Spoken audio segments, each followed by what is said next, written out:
Shalom. Kurang semangat nih, shalom. Semua bersuka cita hari ini. Saya doa kita semua dalam keadaan baik, sehat, sukacita, tetap terus semangat. Kita bersyukur ya boleh masuk di minggu terakhir di bulan Juni. Kalau kita tengok ke belakang, beberapa bulan sudah kita lalui, perasaan baru masuk 2023, sekarang sudah pertengahan tahun, minggu depan udah bulan ke-7, jangan-jangan bulan depan udah bahas tema Natal ini, ya kan gitu. Kalau kalender gitu terus, soalnya saya di tempat saya, rekan saya bilang nanti tema Natalnya apa? Aduh, ntar dulu ya, baru aja bulan Juni gitu. Karena dia mau punya konsep sendiri gitu ya. Saya bilang, maksudnya pingin punya konsep mau dibikin apa ini. Saya bilang ya udah nanti saya pikirkan dulu. Tapi yang pasti kalau kita lihat bulan-bulan kemarin boleh berlalu, masalah pasti ada, persoalan ada. Tapi ingat sebagai hamba Tuhan tidak pernah bosan saya sampaikan, bukan hanya masalah ada, tapi Tuhan juga ada. Jadi maju terus bersama dengan Tuhan Bapak Ibu Saudara, maka bersama dengan Tuhan kita cakap menanggung berbagai persoalan. Boleh kasih tepuk tangan sekali lagi buat Tuhan Yesus. Mari kita baca satu ayat dari kitab Kisah Para Rasul pasal 4 ayat 31. Kisah Para Rasul pasal 4 ayatnya yang ke-31. Satu ayat saja. Kita boleh baca bersama-sama kalau Bapak Ibu Saudara sudah membuka ayatnya. Oh, ada di depan, puji Tuhan. Kalau sudah ada di sana dan sudah tampak di depan, mari kita baca bersama-sama Kisah Para Rasul pasal 4 ayat yang ke-31, 3, iya. Dan ketika mereka sedang berdoa, goyanglah tempat mereka berkumpul itu, dan mereka semua penuh dengan Roh Kudus, lalu mereka memberitakan firman Allah dengan berani. Saya ulangi, dan ketika mereka sedang berdoa, goyanglah tempat mereka berkumpul itu, dan mereka semua penuh dengan Roh Kudus. Lalu mereka memberitakan firman Allah dengan berani. Terpujilah Tuhan kita Yesus Kristus. Dan terkasih dalam Tuhan, malam hari ini saya mau bagikan untuk kita semua judulnya keberanian dan kekuatan. Keberanian dan kekuatan. Kalau di dalam bahasa Inggrisnya boldness and courage. Jadi sebenarnya sejak 5 minggu lalu saya berkhotbah dalam satu seri. Ya, serinya adalah karya Roh Kudus. Karena 5 minggu lalu kalau kita ingat, kita semua merayakan peristiwa Pentakosta. Pentakosta itu peristiwa tercurahnya Roh Kudus. Jadi di dalam hidup saudara dan saya sebagai orang percaya ada Roh Allah itu sendiri. Nah, Roh Allah itu sendiri tidak lagi berdiam di dalam bangunan fisik, kalau dulu di dalam bangunan fisik yakni bait Allah, tapi tabir itu sudah terbelah, sekarang dia berdiam di dalam hidup orang-orang percaya yakni saudara dan saya. Nah, tentu Roh Kudus itu berkarya. Apa karyanya? Jadi dalam 5 minggu ini saya sampaikan khotbah karya Roh Kudus itu dia membentuk karakter jemaat salah satunya. Yang kedua dia mengadakan tanda dan mujizat, tapi nggak mungkin saya sampaikan semuanya itu. Kebetulan dalam waktu dekat baru saja saya sampaikan salah satu karya Roh Kudus itu adalah memberikan keberanian dan kekuatan. Sama-sama bilang ke saya, aku mendapatkan keberanian dan kekuatan oleh Roh Kudus. Amin. Saya percaya itu. Makanya kalau hari ini ada masalah, tantangan apapun yang saudara sedang hadapi, ingatkan dirimu bahwa roh yang ada di dalam dirimu adalah roh Allah. Lebih besar daripada roh yang ada di dunia ini. Roh itu memberikan keberanian dan kekuatan. Sebelum saya berikan penjelasan apa itu keberanian dan kekuatan yang dimaksudkan, saya harap Bapak Ibu Saudara nanti bisa baca sendiri di waktu lowong saudara di rumah, secara khusus kitab Kisah Para Rasul pasal 4. Nggak mungkin saya baca di sini karena ayatnya begitu banyak. Di sini bercerita, saya persingkat saja tentang rasul-rasul. Namanya salah satu rasul di sini adalah Petrus dengan Yohanes. Setelah peristiwa Pentakosta, Petrus itu bangkit dan berkhotbah, 3.000 orang bertobat. Lalu beberapa hari kemudian, Petrus ini masuk ke bait Allah. Ya, di dalam bait Allah ini sebelum dia masuk pada jam-jam tertentu ketika terjadi ibadah atau upacara pembakaran. Nah, ketika dia masuk, dia melihat ada orang lumpuh di situ, sudah lumpuh sejak lama. Ya, saudara pasti tentu ingat ada kalimat yang familiar, dia berkata, emas dan perak tidak ada padaku karena orang lumpuh ini meminta sedekah. Ya, tetapi Petrus bilang, emas dan perak tidak ada padaku, tapi demi nama Yesus, bangkitlah, berdirilah, dan berjalanlah. Nah, setelah itu, orang itu bangkit berdiri mengikuti Petrus dari belakang. Terus dia masuk ke dalam. Singkat cerita, saudara, dia masuk, dia khotbah, tambah lagi sebelumnya yang bertobat setelah dia khotbah 3.000 orang, setelah itu yang bertobat 5.000 orang. Nah, menariknya setelah peristiwa itu terjadi, bukannya mendapatkan apresiasi, tetapi justru Petrus dengan Yohanes ini ditangkap. Nanti baca sendiri di dalam pasalnya yang keempat di rumah. Lalu dia disidang di mahkamah agama. Intinya dia di penjara. Setelah keluar dari penjara, dia kumpul dengan jemaat mula-mula seperti kita sekarang begini. Lalu disampaikan, tadi aku habis ditangkap, udah gak apa-apa, sekarang kita ngumpul, kita nyanyi pujian, kita berdoa. Setelah berdoa, ayat 31 tadi. Maka terjadilah itu. Tempat di mana mereka berkumpul, ada terjadi goncangan, mereka penuh dengan Roh Kudus, dan mereka memberitakan firman Allah semakin hari semakin berani. Nah dari sini saya mau bagikan keberanian dan kekuatan. Saya doa kita semua boleh mengalami yang namanya keberanian dan kekuatan dari Roh Kudus. Keberanian yang diberikan Roh Kudus dan kekuatan yang dari Roh Kudus ini yang dimaksudkan bukan dalam artian negatif. Bukan artinya saudara jadi berani artinya membantah atau membangkang terhadap atasanmu. Jangan nanti kalau dari tempat ini, pokoknya aku harus bantah atasanku. Bukan begitu saudara, ya kan? Keberanian yang dimaksud di sini bukan saudara artinya melawan atau melakukan pemberontakan terhadap pemerintah. No, bukan begitu. Karena Paulus saja bilang kepada jemaat di Roma, ya kalau bisa kamu harus tunduk kepada pemerintah. Mendoakan juga. Lalu keberanian yang dimaksudkan di sini apa? Ya, yang pasti Alkitab bilang Roh Kudus, rohnya Allah itu berkarya dalam hidup saudara dan saya. Salah satunya hari yang kita pelajari memberikan kekuatan dan keberanian.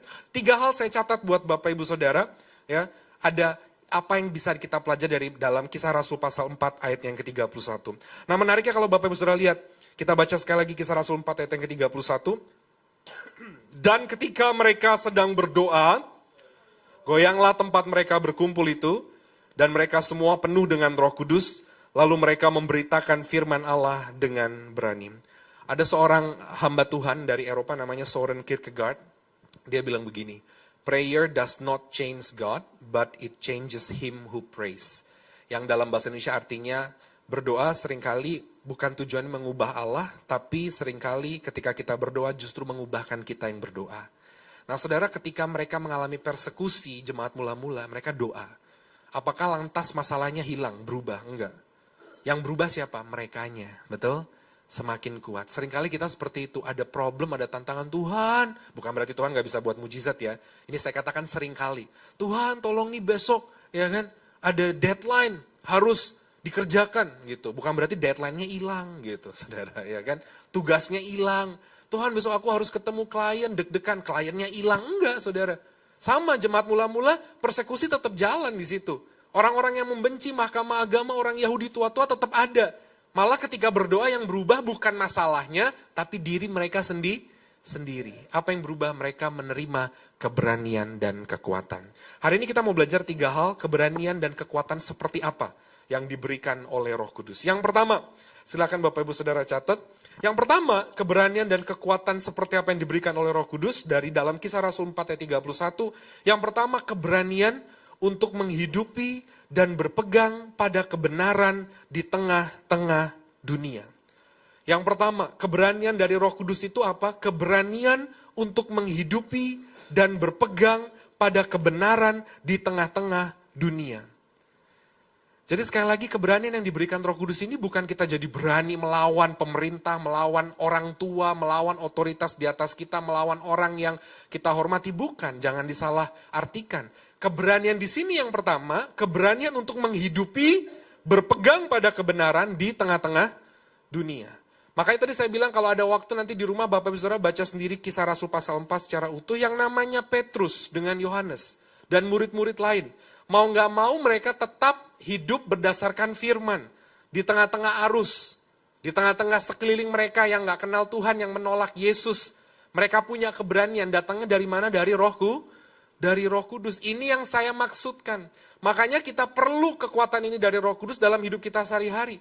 Jangan kiri main dukun. Kanan main dukun. Ya udah kita ikutan juga deh gitu saudara, ya kan kalau kiri kira-kira ya udah nggak apa-apa deh markup dikit, kanan markup dikit ya udah umum deh gitu. Saudara saya pernah baca satu data, waktu itu saya pernah diminta untuk bawa seminar narkoba dan walaupun saya bukan mantan pengguna narkoba, enggak, tapi saya bahasnya dari sisi teologi, saudara. Ada rekan-rekan yang mantan pengguna narkoba dan sebagainya, terus seks bebas pada remaja, waktu itu saya bawanya di Kalimantan, saudara. Terus ada salah satu pembicara memaparkan satu data, saudara, di salah satu kabupaten di Kalimantan. Bahkan salah satu kabupaten juga di Nusa Tenggara mana saya lupa, itu lebih dari 55% remaja di bawah 18 tahun, ini dari BKKBN saudara, sudah melakukan aborsi saudara. Ini artinya more than 50% it is a common thing, udah hal yang lumrah. Kalau ditanya ke anaknya, loh kok kamu begitu? Ya umum, temanku aja juga begitu, temanku aja yang itu juga begitu. Saudara, ini mengerikan. Akhirnya kita bukan menjadi orang Kristen terang dan garam, tapi menjadi orang Kristen yang ikut-ikutan arus, saudara. Makanya keberanian, boldness, and courage, kekuatan yang dari Roh Kudus itu bukan melawan pemerintah, bukan melawan membangkang orang tua, jangan disalahartikan. Ada kata berani tadi, tapi kita memiliki keberanian untuk menghidupi dan berpegang pada firman Tuhan di tengah-tengah arus dunia. Ini penting saudara, supaya akhirnya dimanapun saudara berada, orang lihat saudara, lihat Yesus. Bukan berarti saudara jadi orang yang eksklusif, gak bisa bergaul. Saudara bergaul dengan siapa saja, berteman dengan siapa saja. Tapi justru engkau jadi trendsetternya gitu, ya kan? Kalau memang waktunya engkau harus melakukan apa yang firman Tuhan katakan, ya lakukan. Tanpa ragu-ragu. Tentu kalau mengandalkan kekuatanmu sendiri gak bisa. Makanya perlu kekuatan, keberanian dari Roh Kudus. Satu kali saya pernah makan di rumah makan sendiri. Kebetulan saya orang yang bisa menikmati makan sendiri, ya kan? Makan sendiri, ya. Masak sendiri, gitu ya kan? Silakan beli album itu di toko bangunan terdekat, ya. Saudara, kenapa saya katakan demikian? Karena ada orang yang nggak bisa makan sendiri. Satunya istri saya. Istri saya tuh kalau nggak ada yang nemenin, entah anak saya, entah temannya, entah saya, dia nggak makan. Ada orang yang begitu, betul ya? Gitu kalau saya, ya rugi banget ya kan, sendiri pun aku bisa menikmati gitu. Mertua saya rupanya juga seperti itu gitu mamanya. Jadi kalau papa mertua saya pergi gitu, ya udah dia nggak makan seharian. Kenapa mah nggak makan? Ya soalnya nggak ada yang nemenin. Ya Tuhan cuma nggak ada yang nemenin gitu ya kan. Nah satu kali saya pernah makan saudara, maka istri saya itu kalau telepon saya pergi kemana, dia nggak pernah curiga saya kemana. Yang dia takutkan saya mampir rumah makan mana, nah itu udah ya kan. Jadi nggak mungkin saya ketemu cewek lain, itu nggak mungkin. Soalnya memang saya sama semua orang ya baik, ramah gitu. Tapi yang dia tanya, kamu habis dari restoran mana? Kok kayaknya bau-baunya ini bau-bau kikil nih gitu ya kan begitu. Satu kali setelah saya selesai, saya lagi pesan makan saudara, saya mau makan sendiri, ya saya punya kebiasaan, ya udah lihat kiri kanan, mengobservasi apa sih yang terjadi. Tiba-tiba pandangan saya itu tertuju pada satu pemuda gitu, seperti saya juga makan sendiri, tapi jauh di bawah saya lebih muda. Itu saya udah curiga, ini kayaknya mau berdoa. Kalau dari kelihatannya kayaknya dia orang Kristen nih gitu, ya kan? Ya kan kadang ada orang Kristen salibnya gede gitu ya kan, tatonya gambar Yesus gitu ya kan. Tapi begitu dia mau berdoa, saudara, dia lihat kiri kanan dulu. Dia lihat kiri kanan dulu, dia lihat udah dia berdoa. Amin gitu. Saya bilang ini berdoa kilat banget ini. Ya kan, paket ekspres gitu. Kita nggak perlu berdoa dari Sabang sampai Merauke mau makan gitu enggak. Tapi situ saya mikir, kok mau berdoa aja dia ketakutan. Dia nggak bunuh orang loh. Kita nggak sedang bilang orang, kamu ikut Yesus ya, kalau enggak kamu saya tendang. Enggak, lu berdoa aja, as simple as that. Nggak usah ngomongin, ya aku nggak ikut-ikutan pakai jimat, aku nggak ikut-ikutan free sex, aku nggak ikut-ikutan narkoba. As simple as you pray, tapi kamu nggak berani, itu artinya tanda tanya saudara. Ini kan untuk diri kita sendiri gitu. Makanya dari sini keberanian yang diberikan Roh Kudus itu bukan arti negatif, berani terhadap orang, membantah, menghajar, melawan pemerintah. No, tetapi as simple as yang pertama, keberanian menghidupi dan berpegang pada kebenaran firman Tuhan. Hidup sesuai kebenaran firman Tuhan itu nggak mudah, saudara. Ya, itu nggak mudah. Makanya kita perlu kekuatan dari Roh Kudus. Beberapa minggu lalu saya dihubungi oleh kakak tingkat saya waktu zaman saya kuliah S1. Orang Batak, wanita, terus dia telepon saya, anaknya sudah kuliah, jadi di atas saya, kalau anak saya masih SD. Terus dia bilang, Dek, boleh nggak kakak undang kamu untuk jadi pembicara? Oh boleh, saya bilang gitu. Ya namanya hamba Tuhan pasti kan umum pembicara, cuman ini satu komunitas. Komunitas ini meledak pada saat pandemi, dia bilang begitu. Ya makanya saya percaya Allah terus bekerja dalam segala sesuatu untuk mendatangkan kebaikan. Buat sebagian besar orang memang pandemi itu mengerikan. Pekerjaan hilang, pendapatan pemasukan berkurang, ya kan. Banyak orang meninggal, zaman belum ada ditemukannya vaksin, ya kan. Tetapi di sisi lain Allah mengizinkan itu sebagai cara pelayanan pekerjaannya semakin melebar. Saudara lihat, sejak pandemi mau nggak mau kita belajar online kan.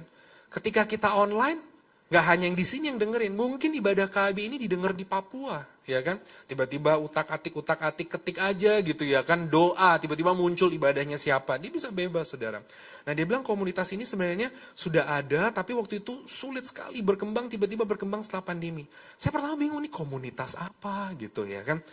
Ya apakah nggak apa-apa gitu, kamu pimpin ibadah umumnya hari Senin ya, via Zoom. Karena ini sekitar 200-an orang, ya bisa sekalian perjamuan kudus. Ini adalah komunitas yang memiliki pergumulan kesukaan sesama jenis. Waduh, ya kan deg-degan juga saya. Waduh, ya kan gitu. Kenapa? Tapi bukan mereka di situ kumpul untuk cari sesama jenis, justru mereka mau bertobat. Kamu pimpin yang hari Senin, kebetulan kakak tingkat saya ini juga hamba Tuhan gitu ya, ibu-ibu pendeta, saudara, dia pembina. Kalau kelas Selasa khusus untuk yang homoseksual, yang Rabu untuk yang lesbi, yang Kamis untuk orang tua. Saya pikir orang tua kenapa? Yang bergumul anaknya LGBT gitu. Ya itu kelas-kelas khusus untuk mengarahkan mereka kepada Tuhan gitu. Kamu cuman yang ibadah umum, cuman biasanya ibadah umum disertai tanya jawab. Nah lo tanya jawab ini yang bikin saya deg-degan, saudara. Walaupun saya hamba Tuhan, tapi hamba Tuhan kan juga manusia biasa, ya kan? Punya rasa, punya hati, jangan samakan dengan pisau belati, gitu, ya kan? Saudara, artinya apa? Saya juga ada kadang pertanyaan yang, kadang tiba-tiba ada yang nanya, kalau udah operasi kelamin, terus bertobat, balik lagi nggak? Coba, saudara, ada pertanyaan yang begitu. Ya intinya bertobat, kalau dengan misalkan dia udah operasi, terus mau balik lagi, ternyata, ya kan operasi itu nggak mudah, saudara. Operasi-operasi emangnya umur, ya kan bisa meninggal, intinya tuh kamu mau sungguh-sungguh bertobat nggak? Nah intinya saudara itu sharing setelah khotbah. Nah pada waktu saya khotbah, saya sampaikan inti dari kalian yang punya pergumulan ini adalah apa? Hidup berpegang pada firman Tuhan. Mungkin yang laki ini suruh kawin belum bisa. Yang perempuan lihat laki belum suka, dia senangnya lihat sesama perempuan.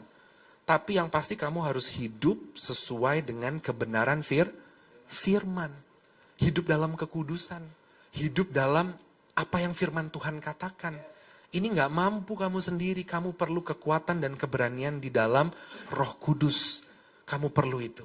Makanya saya bilang gak usah bahas sampai sejauh itu, sejauh A, sejauh B, sejauh C. As simple as waktu saya di rumah makan, saya lihat orang mau berdoa celingak-celinguk aja. Saudara, waduh berarti dia perlu nih minta kekuatan dari Roh Kudus. Gimana dia mau mengabarkan yang lain yang lebih besar, saudara. Gimana dia dihadapkan pada situasi seperti Petrus dan Yohanes, Kisah Rasul pasal 4, baca sendiri di rumah. Bagaimana dia disidang di depan orang, dihajar, siap masukkan penjara. Kalau dia nggak punya keberanian yang dari Roh Kudus. Jadi yang pertama, Bapak Ibu Saudara, ya, yang pertama Roh Kudus memberikan berkarya, ya. Tentu dia berkarya macam-macam, memberikan pertolongan, penghiburan, mengadakan mujizat dan tanda. Tapi hari ini yang kita pelajari, dia memberikan kekuatan dan keberanian dalam hidup orang percaya. Yang pertama apa? Untuk kita mampu berpegang, menghidupi kebenaran firman Tuhan di tengah-tengah arus dunia. Kasih tepuk tangan buat Tuhan Yesus. Galatia pasal 1 ayat yang ke-10 berkata, jadi bagaimana sekarang, adakah ku cari kesukaan manusia atau kesukaan Allah? Adakah aku coba berkenan kepada manusia? Sekiranya aku masih mau mencoba berkenan kepada manusia, maka aku bukanlah hamba Kristus. Saya doa Roh Kudus memberikan keberanian dan kekuatan kepada saudara di kantor saudara, di rumah tangga saudara, di keluarga saudara, di pelayanan saudara, di usaha saudara, untuk saudara betul-betul menghidupi firman Tuhan. Hidup berpegang pada kebenaran itu di tengah-tengah arus dunia. Apalagi kita arus dunia makin hari itu makin mengerikan loh saudara. Benar kita kalau nggak berpegang sama firman tuh ngeri saudara. Saya kemarin ada pembahasan gitu. Jadi saya sedang ngambil S2 saudara. Ada pembahasan di kelas saudara. Ini Indonesia belum nyampe karena Indonesia masih mungkin jauh lah pembahasannya. Tapi di barat itu sudah sampai pembahasan gender saudara. Bahkan ada gereja-gereja di Eropa yang mengadakan sidang, saudara. Bagaimana mengakomodir mereka yang merasa mereka bukan male, bukan female. Ya. Berdoanya diganti, doa Bapa kami diganti. Itu beberapa gereja di Eropa begitu. Jadi bukan lagi our Father in heaven, tapi diganti our non-gender parent. Ngeri loh, saudara. Lah, itu bagaimana? Saya bilang, ya kan? Demi mengakomodir seperti itu. Saudara harus membedakan antara accept dengan approve. Bukan berarti saudara kalau punya teman seperti itu, saudara nggak mengasihi. Saudara mengasihi, saudara peluk. Saudara sayang. Ya, saudara menerima, tapi saudara tidak meng-ACC, approve. Kalau itu tidak sesuai firman, saudara harus strict bilang begitu, gitu. Ya, tetapi bukan saudara membenci, makanya dibedakan, gitu. Nah, saudara, ini mengerikan, dunia ini arahnya makin ke situ, gitu. Udah makin ke situ, saudara. Udah bisa kelihatan, gitu. Ya kan? Lalu mereka menuntut ini, menuntut itu. Kalau semua dipenuhi, lama-lama 2100, nanti kalau manusia mau kawin sama hewan juga diminta dituntut, saudara. Saya minta undang-undangnya gitu. Padahal firman Tuhan bilang gak seperti itu, saudara. Ya kan? Itulah artinya makanya penting dari small things, hal kecil seperti tadi. Untuk kita bisa berpegang pada firman Tuhan. Kita gak bisa dengan kekuatan sendiri, kita butuh keberanian dari Roh Kudus. Itu yang pertama. Yang kedua, Bapak Ibu Saudara. Yang kedua, keberanian dan kekuatan seperti apa yang Roh Kudus berikan. Karena hari ini kita membahas karya Roh Kudus itu memberikan boldness and courage, keberanian dan kekuatan dalam hidup orang percaya. Yang kedua, kalau saudara mau catat boleh, keberanian untuk menjalani panggilan Tuhan. Yang kedua, keberanian yang diberikan Roh Kudus dalam hidup saudara dan saya, makanya saudara, Roh Kudus ada di hidupmu, harus Roh Kudus yang nuntun di depan, bukan Roh Kudus yang di belakang. Serahkan kekuatan itu semua di Roh Kudus, tunduk 100%. Maka dia berkarya, saudara, secara luar biasa. Salah satu karyanya memberikan kekuatan dan keberanian. Kekuatan dan keberanian seperti apa? Yang kedua, kekuatan dan keberanian untuk menjalani panggilan Tuhan. Nanti baca sendiri di rumah, Kisah Rasul pasal 4. Kita konteksnya di Kisah Rasul pasal 4, ayat 7 dengan 8. Lalu Petrus dan Yohanes dihadapkan kepada sidang itu dan mulai diperiksa dengan pertanyaan ini. Dengan kuasa manakah atau dalam nama siapakah, karena kamu melakukan itu mujizat ya, kamu bertindak demikian itu, maka jawab Petrus, penuh dengan Roh Kudus. Jadi Roh Kudus memberikan kekuatan dan keberanian untuk Petrus dan Yohanes akhirnya bisa memenuhi panggilan Tuhan.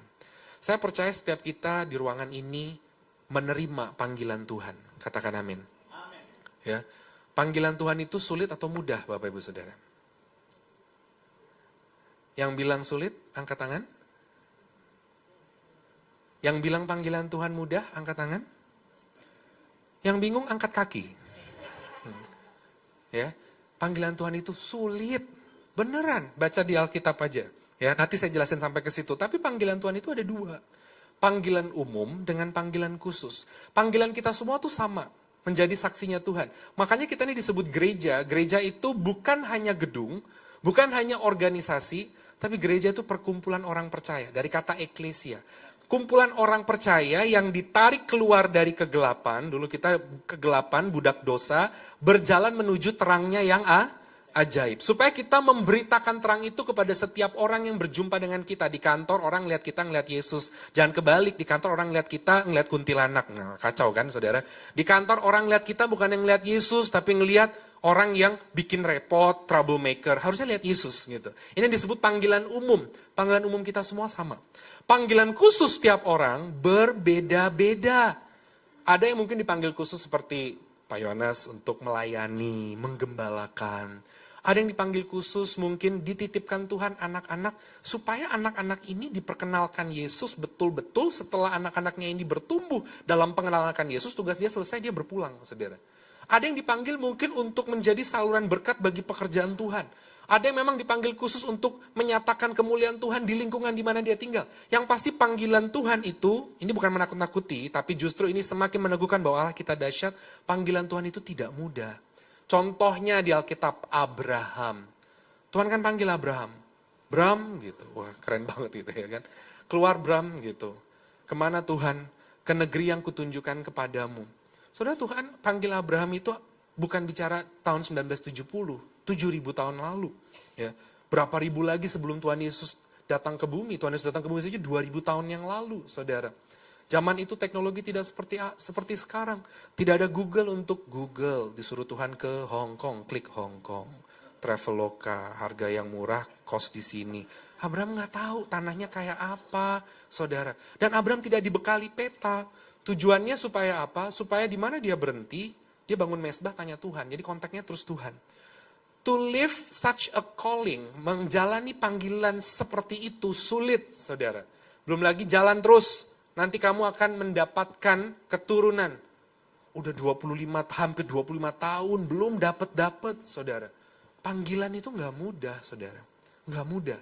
Makanya kita nggak bisa kalau kita jalan sendiri. gitu. Kita perlu kekuatan dan keberanian dari Roh Kudus. Supaya kita bisa menjalani panggilan Tuhan. Menikah pun itu panggilan, saudara. Saya beberapa waktu lalu memberkati orang dalam pernikahan dan biasanya saya mengadakan kelas pranikah. Ya, waktu kelas pranikah saya tanya simple aja gitu. Kenapa kamu mau nikah sama dia? Yang laki jawabnya udah puitis, dia cantik, dia ini. Ya, nanti umur 90 masihkah cantik seperti itu? Saya bilang. Yang laki dia gini. Jawabannya as simple as Tuhan suruh kamu nggak menikah gitu. Karena ini sebut panggilan juga gitu. Kalau Tuhan suruh kamu melangkah ke kota itu, Tuhan suruh kamu menikah, Tuhan suruh kamu melayani, Tuhan suruh kamu A, B, C, itu panggilan Tuhan. Jalani itu, maka kamu akan melihat perkara ajaib demi perkara ajaib. Seperti Abraham begitu. Semua Musa disuruh Tuhan emangnya mudah, saudara. Musa menghadap Firaun gitu. Waduh, bingung saudara. Menghadap Firaun berarti menghadap pemimpin tertinggi pada zaman itu, saudara. Siapa lagi semua? Sadrak, Mesak, Abednego, Yusuf, semua. Daud itu memenuhi panggilan Tuhan yang tidak mudah. Makanya memenuhi panggilan Tuhan itu, kita perlu kekuatan dan keberanian. Termasuk Petrus dan Yohanes tadi, saudara. Diperintahkan Tuhan setelah Roh Kudus tercurah, pergi, beritakanlah Injil kepada segala bangsa, jadilah saksiku di Yerusalem, Yudea, Samaria, sampai ke ujung bumi. Ini belum ujung bumi, ini masih Yerusalem, udah dipersekusi. Kalau dia tidak berani, saudara, nggak ada Roh Kudusnya, udah deh mundur aja deh, ya kan, tahun depan aja deh, gitu, ya kan. Belum sampai ke ujung bumi nih, masih di Yerusalem, gitu. Ini yang saya katakan, saudara, betul-betul pahami, betul-betul ketahui apakah panggilan Tuhan itu ada dalam setiap aspek yang kau lakukan. Apakah ini benar-benar perkenanan Tuhan, Tuhan panggil di sini. Kalau Tuhan panggil di sini, minta kekuatan dari Roh Kudus, jalan maju terus, maka engkau akan melihat perkara ajaib, mujizat, hal-hal ajaib bersama dengan Tuhan. Kasih tepuk tangan buat Tuhan Yesus. Saya ingat satu cerita, saya ketemu seorang hamba Tuhan, dia pelayanan penginjilan 10 tahun lebih di Tiongkok, tapi sudah pulang ke Indonesia. Pada waktu dia mau pergi pelayanan ke Tiongkok, saudara, dia masih kuliah. Ya, kalau dia sekarang anaknya mungkin sudah besar, yang sudah menikah. Ini dulu waktu dia masih kuliah. Dia masih kuliah, sudah dapat tawaran itu, dia gumulkan, terus tuh memang Tuhan itu memanggil dia untuk pelayanan misi. Pada waktu itu dia masih pacaran dengan istrinya. Istrinya, dia kebetulan dari, kalau tidak salah dari Sulawesi Selatan, Makassar. Istrinya dari Jawa Timur, saudara. Ya kan? Terus dia lihat pacarnya, istrinya waktu itu masih jadi pacarnya, kayaknya kalau nikah terus saya ajak ke Tiongkok itu nggak mudah gitu, ya kan? Karena tinggal di sana belum pasti fasilitasnya seperti apa, penyesuaian budaya, ini itu susah, ya kan? Aduh, dia sampaikan itu ke pacarnya, pacar bilang nanti dulu ya kita doa, nanti dulu. Tapi akhirnya mereka memutuskan melangkah mau menikah, panggilan itu semakin kuat, saudara. Semakin kuat, ya sudah, kita doa minta kekuatan, keberanian. Kita minta tanda gitu, ya, pacaran nih mereka masih zaman pacaran. Kalau mama papamu setuju, ya udah habis nikah kita pindah. Karena sudah ada yang nawarin terus mau nggak pelayanan penginjilan ke Tiongkok gitu, saudara. Sudah, saudara, yang perempuan ini, ya tante sih saya manggilnya karena sudah di atas saya. Si perempuan ini, saudara, akhirnya dia tanya sama orang tuanya. Lah, orang tuanya malah bukannya melarang. Bagus, pergilah. Ya, mateng. Gitu, ini sama aja aku udah diusir nih, gitu ya kan. Akhirnya betul mereka menikah, terus mereka pelayanan, saudara. Ketika mereka pelayanan ke Tiongkok, mereka perginya bukan ke kota besar, ke kota kecil, saudara. Bahasa juga mereka menyesuaikan, belum dialeknya. Ternyata makanan itu tidak cocok mereka, ya kan. Walaupun mereka Chinese, saudara, tapi ternyata makanan di Tiongkok Utara berbeda dengan makanan yang selama ini mereka terima. Itu menurut cerita mereka, gitu ya kan. Jadi, aduh susah banget gitu, keadaan tuh cukup sulit gitu. Mereka butuh kekuatan dari Roh Kudus. Tapi betul, waktu kita betul-betul menjalani panggilan Tuhan, kita akan diperlihatkan dan disertai dengan mujizat dan perkara ajaib. Supaya pekerjaan Allah itu terjadi. Dia cerita satu cerita, saudara, yang menyentuh hati saya. Dia bilang begini, satu kali setelah beberapa tahun, dan dia gak pulang-pulang memang ke Indonesia, saudara. Dia tuh kangen keripik tempe, saudara. Betul kan? Karena mereka lama di Malang gitu, ya kan. Keripik tempe, tapi cari di mana? Mereka juga pelayanannya itu di desa loh. Jadi terbangnya ke Beijing, dari Beijing masih pergi ke desa, saudara. Keluar kota Beijing, saudara. Akhirnya suaminya itu di kamar mandi, itu lagi mandi gitu. Dia membayangkan makan keripik tempe, imajinasinya dia gitu. Saking dia berdoa, Tuhan aku bayangin makan keripik tempe, aromanya, kriuk-kriuknya, bawang putihnya gitu. Itu sampai gedor-gedor. Kamu ngapain di kamar mandi lama banget? Entar lagi makan keripik tempe. Keripik tempe dari mana? Dia bilang begitu. Saudara, tapi akhirnya mereka keluar, mereka doa, Tuhan, tolong Tuhan. Kami rindu, as simple as that gitu.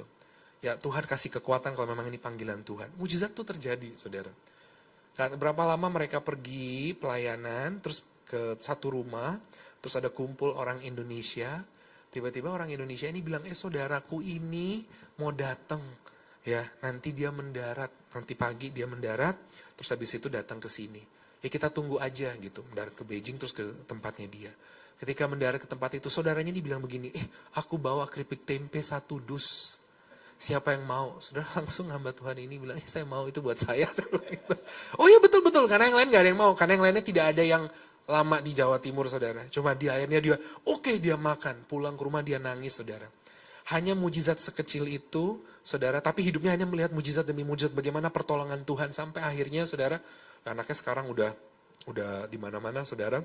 Mereka akhirnya bisa melihat pertolongan Tuhan. Ajaib, pulang ke Indonesia, semuanya penuh dengan pengalaman luar biasa. Jadi saudara, hari ini temukan panggilan Tuhan dalam dirimu. Panggilan khusus itu. Ketika engkau sudah tahu, yes memang Tuhan panggil saya untuk ini, ya. Kenapa saya ditaruh di keluarga ini, kenapa saya taruh di lingkungan ini, kenapa saya ditempatkan di kantor ini, kenapa saya ditaruh di gereja ini, kenapa saya ditaruh ya kan di kantor bisnis usaha ini, ketemu tetangga begini, ya. Itu panggilan Tuhan, jalani Bapak Ibu Saudara, minta kekuatan dari Roh Kudus. Ketika engkau maju terus di dalam Tuhan, kau melihat perkara-perkara ajaib bersama dengan Tuhan. Kasih tepuk tangan buat Tuhan Yesus. Yang ketiga, Bapak Ibu Saudara. Yang ketiga, mari kita baca di dalam kitab Kisah Para Rasul, pasalnya yang ketiga, ayat yang ke-12 dan yang ke-16.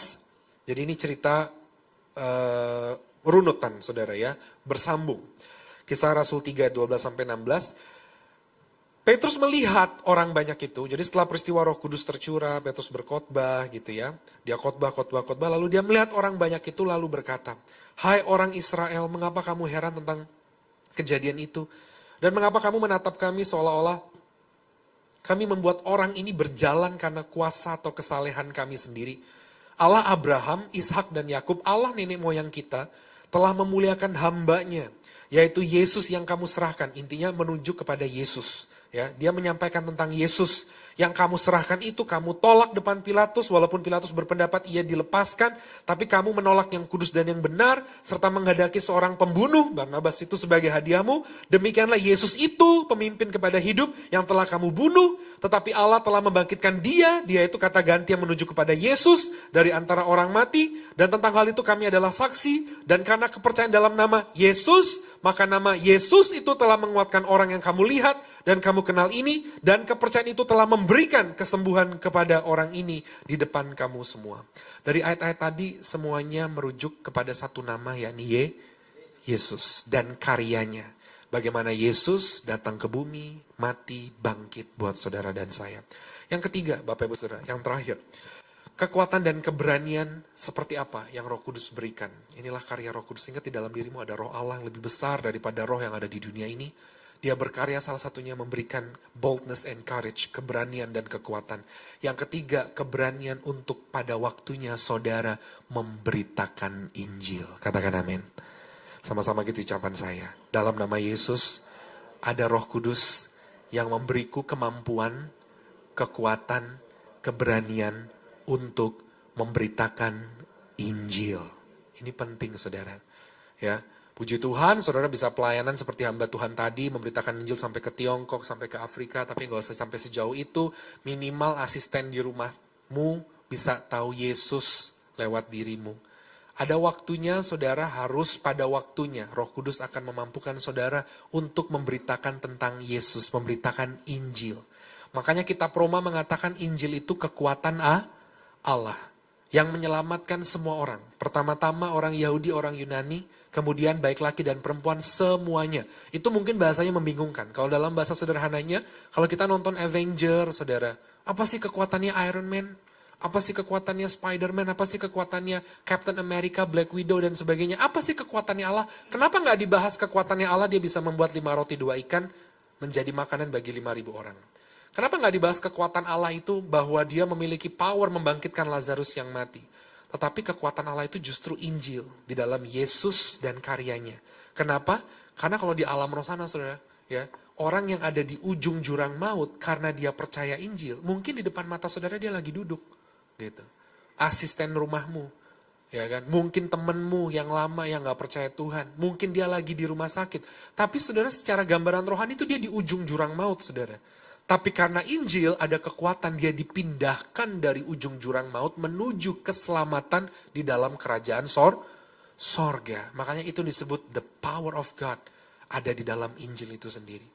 Dan kita gak akan mampu memberitakan tentang Injil, Yesus pada waktunya saudara, kalau bukan karena keberanian dan kekuatan dari Roh Kudus. Saya berdoa dimanapun saudara berada ketika waktunya tiba. Makanya kan Paulus bilang, siap sedialah. Ketika waktunya tiba, engkau harus bisa mempertanggungjawabkan apa yang kau percayai. Saya berkali-kali mengalami seperti itu. Salah satunya saudara, ya mungkin saya pernah cerita, saat saya mau pergi pelayanan ke Kalimantan, saya masih di Jakarta pada waktu itu.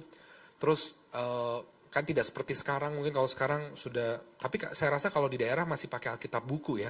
Karena saya pernah pelayanan ke Manado, saudara, saya bawa handphone, turun, ada tante-tante bilang, Pak Pendeta khotbah dari Alkitab. Ya kali dari majalah tante, saya bilang, ya kan. Cuma karena dia nggak lihat saya pegang Alkitab, padahal kan ini isinya firman Tuhan juga.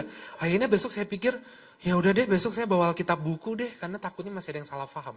Nah saya pergi ke Kalimantan, perbatasan dengan Malaysia, namanya Jagoy Babang, ada satu desa. Jadi saya udah naik pesawat ke Pontianak, naik bus, naik speedboat 3 jam. Wah rasanya kayak di blow deh rambutnya saudara. Ya kan, gitu ya, enak di blow belakang kerokan saudara ya kan. Begitu sampai saudara di desa itu saya sambil bawa Alkitab karena memang mereka mau beli Alkitab di mana. Di sini kan enak, di dekat sini ada Immanuel, ada Gramedia, mereka nggak ada saudara. Jadi masih ada orang seperti itu yang menerima dari kota besar di Pulau Jawa. Saya bawa Alkitab waktu itu dari Jakarta, dari daerah Slipi, saya mau pergi ke daerah mana saya lupa karena itu udah 2011, 2012 saya lupa. Gitu. Saya belum ada Gojek gitu. Jadi masih panggil taksi. Maksudnya belum ada taksi online gitu ya kan. Panggil taksi duduk gitu. Nah, udah ketika saya masuk dalam mobil ya. Orang kalau umum ya, awam dan umum kalau naik taksi di Jakarta di tengah kemacetan kepinginnya apa? Tidur, saudara, ya kan? Santai. Saya pingin istirahat tidur. Supir taksinya bertanya, ya kan? Mungkin dia mau SKSD, so kenal so deket gitu, ya kan. Jadi dia tanya, ini dia manggil saya waktu itu D gitu ya. D ini mau kemana gitu? Oh ya ke sini. Itu bawa apa tuh sampai satu dus besar karena Alkitabnya banyak saudara. Ya kali saya bilang keripik tempe, kan bohong saya. Saya bilang saya bawa Alkitab gitu. Nanya dia mulai dari situ saudara.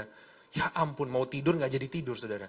Alkitab itu maksudnya kitab sucinya orang Kristen. Dia bilang begitu. Iya, ya masa enggak gitu ya kan.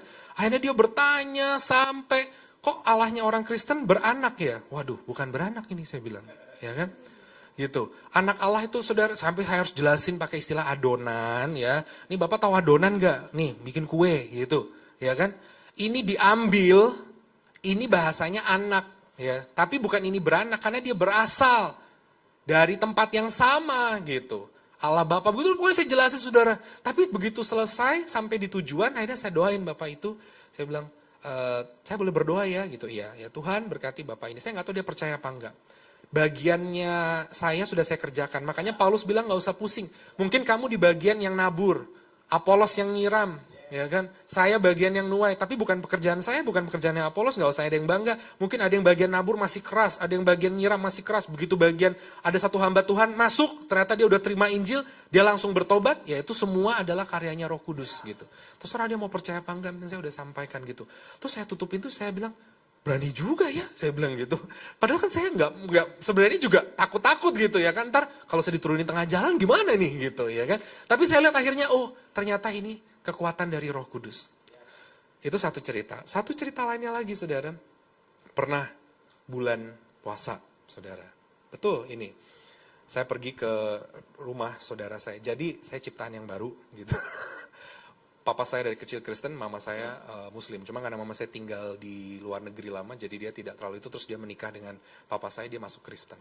Tapi keluarga mama saya masih di seberang. Intinya kami semua baik-baik aja sampai hari ini semua fine. Dan biasanya kalau dulu pada waktu kakek nenek saya masih hidup, kami kumpul ya kalau bulan puasa gitu, buka puasa bersama. Nah buka puasa bersama, saya kan nggak puasa. Jadi begitu waktunya buka puasa, makanan semua saya ambil, saudara. Saya bingung, saudara, saya cuma minum dikit langsung pergi. Ya, saya bilang gitu. Ternyata saya baru tahu makannya sedikit, mungkin ibadah, baru lanjutin makan. Karena makannya terlalu banyak, saya duduk di sofa, saudara, mager, saya nggak bisa gerak gitu. Terus sepupu saya bilang, loh kok kamu makan? Emang puasa? Enggak. Saya kan kesini emang buat makan, saya bilang begitu. Ya kan? Terus dia mulai duduk. Tiba-tiba dia bertanya, ya kan, Belsa, bedanya Katolik sama Kristen apa? Aduh, saya mau pindah udah gak bisa, saudara. Saya bilang gitu. Ya, begini ditanya, ya kan.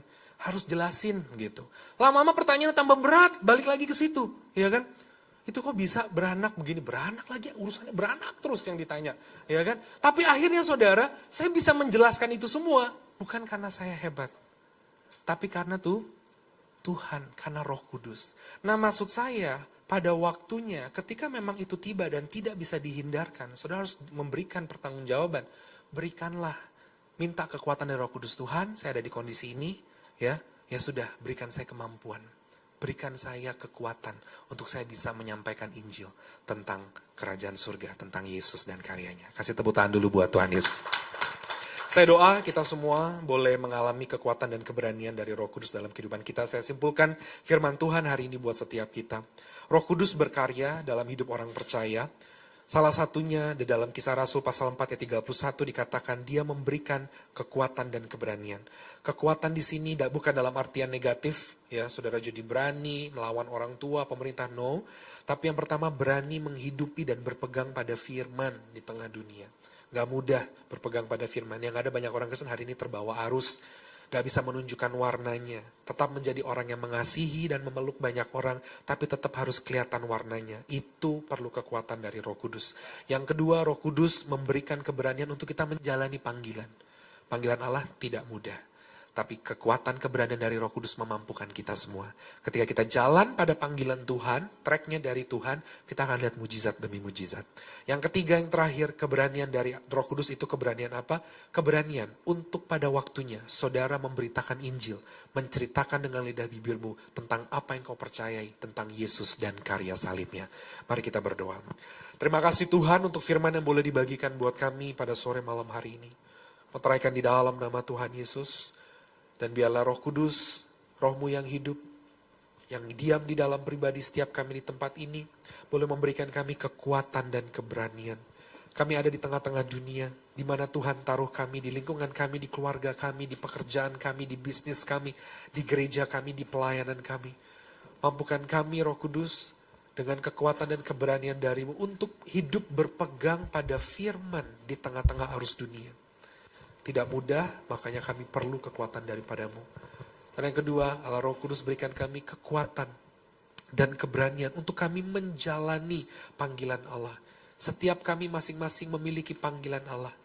Tidak mungkin kami hidup begitu saja, asal saja, tapi ada panggilan Tuhan dalam hidup kami.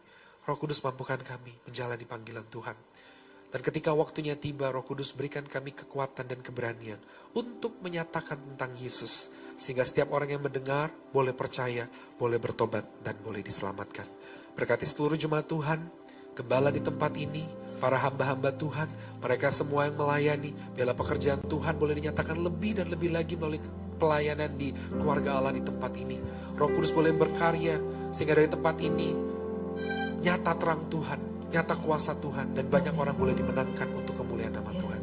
Segala pujian kami kembalikan kepadamu demi nama Yesus Kristus, Tuhan dan Juru Selamat kami berdoa. Haleluya. Amin.